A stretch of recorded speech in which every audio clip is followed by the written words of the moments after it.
The virtual terminal. One of the quick links I mentioned earlier was the virtual terminal. The virtual terminal is accessed by clicking on a quick link, and a window is populated on the dashboard. The virtual terminal has a new user interface. It's clean, simple, single page with fewer tabs or menus to navigate. This is the Quick Cell interface. By using these settings, you can also change these settings to present the swipe card interface as the default first screen in the virtual terminal. You'll notice that the error validation is clear and more succinct as to what needs to be corrected. Very, very intuitive and simple to understand. The credit card interface is now a single page interface. Note the new graphics for a credit card, so it's very clear to understand where the credit card information should be populated. Below that is the Bill to, Ship to, and Note Memo fields. By clicking on those tabs, you can access the input fields accordingly. Clicking on the Swipe Card button activates the keyboard-based swiper.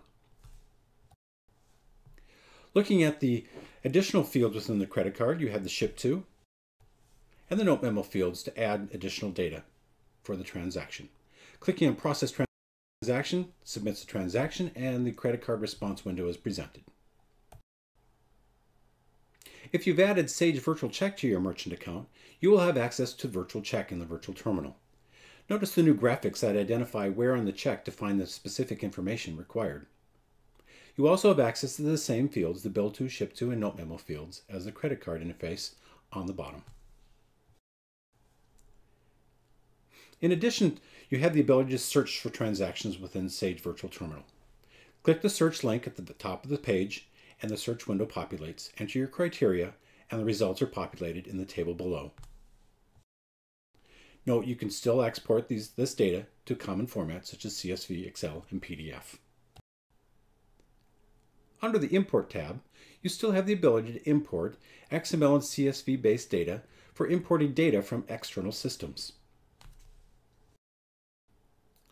Clicking on the Settings link in the upper right-hand corner, users have access to Virtual Terminal settings. Here, users define email notifications, risk controls, account settings,